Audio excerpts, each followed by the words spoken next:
much, Mr. Speaker, and can I wholeheartedly congratulate the right honourable gentleman, my honourable friend in Crimes Against Music. And I was wondering just what song we might be able to cover to celebrate his second regency. And I see my honourable friend from Cardiff West is here. And I was thinking maybe the Beatles classic, Baby, You Could Park My Car. Right. Will you give way? But surely it should be Joni Mitchell, Big Yellow Taxi, with the lines, "They paved paradise, put up a parking lot." I'm grateful to him for giving way, but to follow his theme, this bill is really saying to cowboy operators, get back.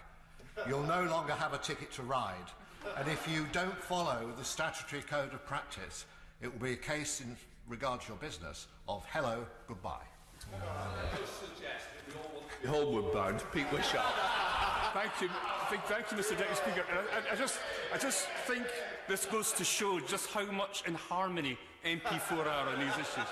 But this is a particularly useful bill, Mr. Deputy Speaker, which I very much support and believe to be absolutely necessary. Private parking companies have simply become a curse to so many of our communities, and they are out of control in so many areas. They're a blight on communities, harassing motorists and driving tourists away from so many of our towns and city centres. The city of Perth is simply plagued with these cowboys, and I've received more complaints about one car park in Canole Street, Perth, than any other constituency issue in the whole of my constituency. The car park is operated by the John Wayne of all these cowboys, and it is the appalling and loathed Smart Parking, a company that blights communities right across Scotland, including in my friend from Inverness, the city of Inverness too. This company distributes fines like confetti, and their so-called smart technology seems almost designed to frustrate and harvest fines from motorists. But not to be outdone, there's another one in my constituency in St Catherine's retail car park, a company called UK PCS, and they've even been able to outdo Smart Parking.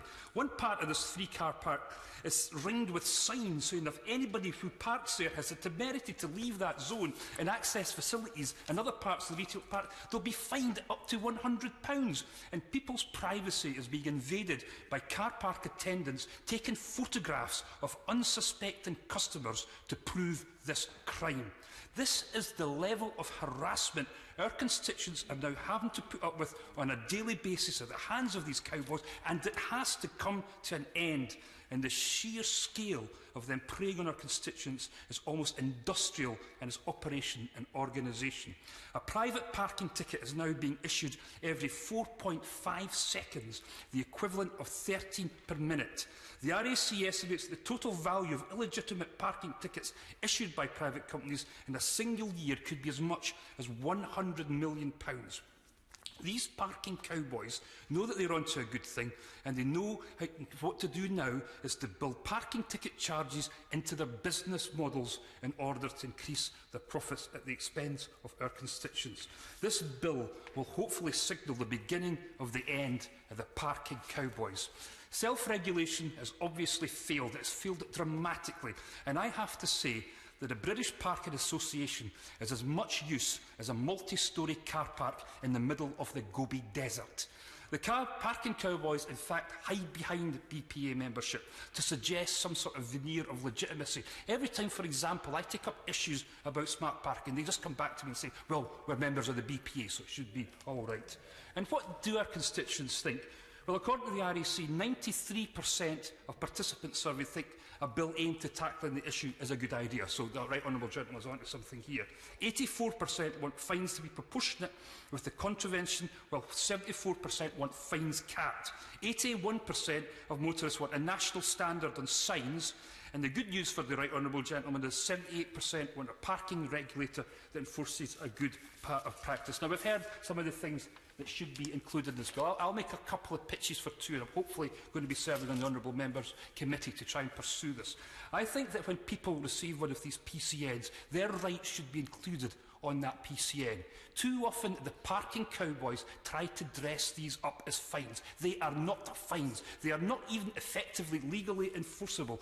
What they are is a statement to say that you have somehow breached the terms and conditions of using that private land, and if they were to pursue you, they have to go to the civil court and prove that you broke those terms and conditions. And I make a plea on the use of debt collection agencies. This has to come to an end. These are grossly invasive and threatening and meant to intimidate people into paying. I've seen some appalling examples of the use of debt collection agencies and the way they increase the intensity of the threats and intimidation. I've had constituents who have had 10 threatening letters, which increases to the point that I almost think they're going to be taken out and shot at dawn. Such is the level of their threats. The National Motorist Action Group have also found an unsavoury, profitable collusion between private parking companies and debt collection agencies.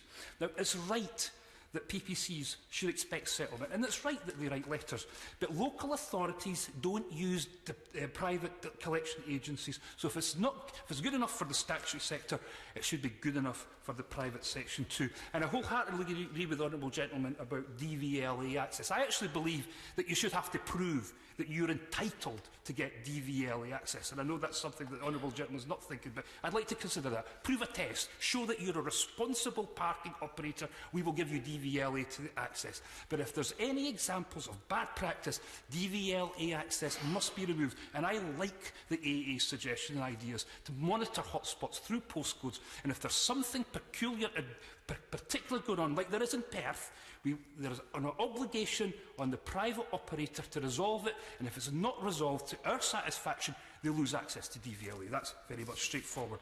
I'm also grateful, Mr. Speaker, this will cover the whole of the United Kingdom, so that thankfully areas like mine's are to do it. My constituency has been particularly blighted by the parking cowboys, and hopefully this will mark the beginning of their twilight months. In my experience, people are happy to pay for their parking, and an arrangement that ensures that parking on private land is properly charged and any transgressions proportionally tackled is surely the way forward. Surely it's not beyond our wit to design such an arrangement.